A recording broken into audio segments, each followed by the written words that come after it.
Technologies plans on selling one of its most valuable assets, its optical fiber solutions unit. The unit is the second largest producer of fiber optic cable in the world, behind Corning, with revenues of $2 billion per year.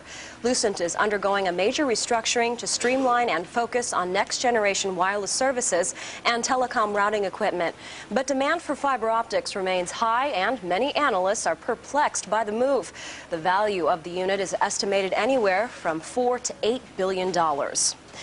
The wireless universe is expanding, but a new study says the increasing demand for mobility will bring increasing costs to users. Jupiter Research says 18 million Americans will become wireless users this year, bringing the total to 128 million, roughly half the total population.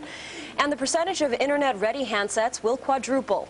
But Jupiter says users can expect to see more advertising, and more carriers will begin charging subscription fees for content. Microsoft's Pocket PC operating system is gaining ground on the Palm OS. According to PC data, products with the Palm OS had 92% of the U.S. retail market in December, thanks to sales of Palm and Handspring handhelds. Devices using the Pocket PC OS had 4.5%. However, in January, Pocket PC products gained 7% of market share from Palm-based products. PC data attributed the rise to consumers splurging on more expensive gifts during the holidays, but said it may not be a permanent trend. NASA's goal of rocketing men and women deep into space may be decades away. But for some time now, the space agency has been planning the technologies it will need to send them. Scientists outlined those technologies in San Francisco this week. TechTV's Don Knapp reports. While the world may focus on the big, dramatic achievements of space shuttle flights, lesser-known tiny experiments on board help lay the research groundwork for even more spectacular flights to come, like human missions to Mars and other space places. This tiny automated lab grew neuroblastoma cells on a shuttle flight. What's really important when it comes to cellular activity is also how whether long-term space flight increases say cancer growth, increases mutations. A Mars round trip might take about 2.5 years, according to NASA's John Charles.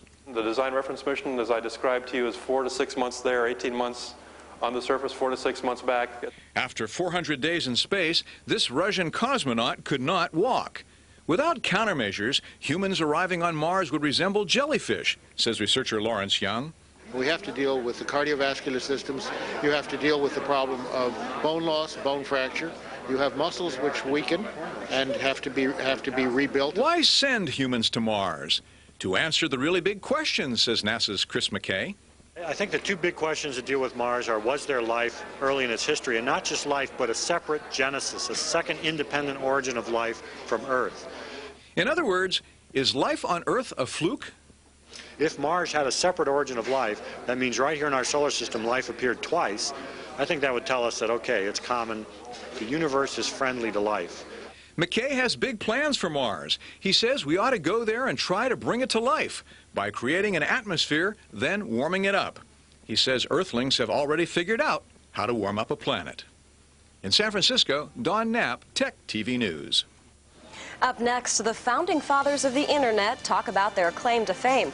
That story when we come back.